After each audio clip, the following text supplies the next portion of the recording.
নমস্কার বন্ধুরা, পশ্চিমবঙ্গের আরেকটি শিক্ষা প্রতিষ্ঠান বন্ধ হয়ে গেল। সেই রিপোর্টই বেরিয়েছে আজকে উত্তরবঙ্গ সংবাদপত্র। পড়ুয়ার সংখ্যা শূন্য, বন্ধ গোপালপুর এমএসকে। বুনিয়াদপুর 30 মে। পড়ুয়ার অভাবে বন্ধ হয়ে গেল বংশীহারির ব্রজবল্লভপুর পঞ্চায়েতের গোপালপুর গ্রামের মাধ্যমিক শিক্ষা কেন্দ্র। এ নিয়ে হতাশ গ্রামবাসীরা।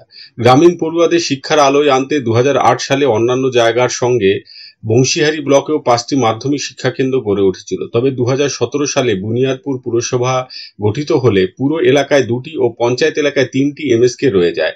গোপালপুর গ্রামে এমএসকে গড়তে গ্রামের শিক্ষানুরাগী বিপিন মাহাতো এবং আরতি মাহাতো এগিয়ে আসেন। তাদের দান করা জমিতেই মাধ্যমিক শিক্ষা কেন্দ্রটি গড়ে উঠেছিল। শিক্ষা কেন্দ্রটি গড়ে ওঠায় গোপালপুর সহ আশেপাশে গ্রামের বহু ছেলে মেয়ে এখানে পড়াশোনার জন্য ভর্তি হয়েছিল। প্রথম দিকে প্রায় 150 জন পড়ুয়ার উপস্থিতিতে শিক্ষা কেন্দ্রটি গমগম করত। শিক্ষক ছিলেন 4 জন। পঞ্চম থেকে অষ্টম শ্রেণীর পাঠ শেষ করে পড়ুয়ারা দূরের কোনো হাই স্কুলে গিয়ে নবম শ্রেণীতে ভর্তি হতো।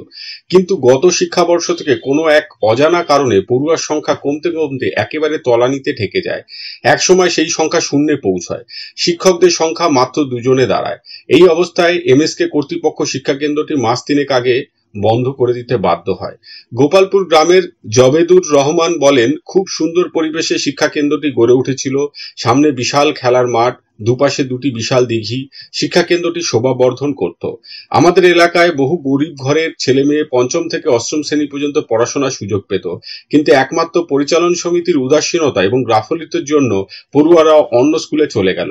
এখন শিক্ষা কেন্দ্রটি শূন্য হয়ে দাঁড়িয়ে আছে। দেখতে খুব খারাপ লাগে। একই বক্তব্য সুরেশ মুর্মু, সুনীল হেমব্রমদেরও। ভূমিদাতা বিপিন মাহাতো বলেন, শুধু পরিচালন সমিতির দোষ দিলে হবে না, গ্রামবাসীদেরও দোষ আছে। তারা যদি নিজেদের সন্তানদের হাই স্কুলে না পাঠিয়ে নিজেদের গ্রামের এই শিক্ষা কেন্দ্রে ভর্তি করতেন, তাহলে আজ শিক্ষা কেন্দ্রটি বন্ধ হতো না। জানি না আর কোনোদিন আমাদের গ্রামে এমএসকে চালু হবে কিনা।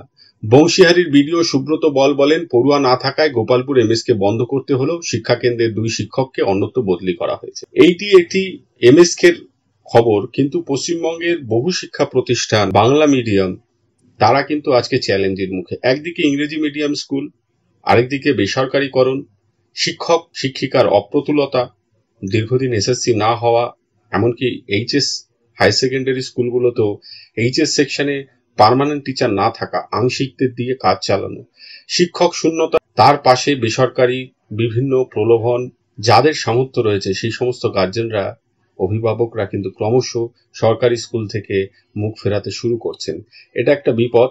পাশাপাশি এই যে এমএসকে বা এসএসকে, এদের ক্ষেত্রেও একটু পরিকল্পনা করা দরকার, বা যে কোনো স্কুলের ক্ষেত্রে পরিকল্পনা করা দরকার।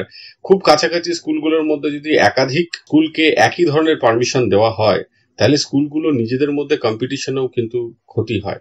এই খবরটি অবশ্যই দুঃখের, আপনাদের সাথে শেয়ার করলাম। সকলে ভালো থাকবেন, সুস্থ থাকবেন। ধন্যবাদ।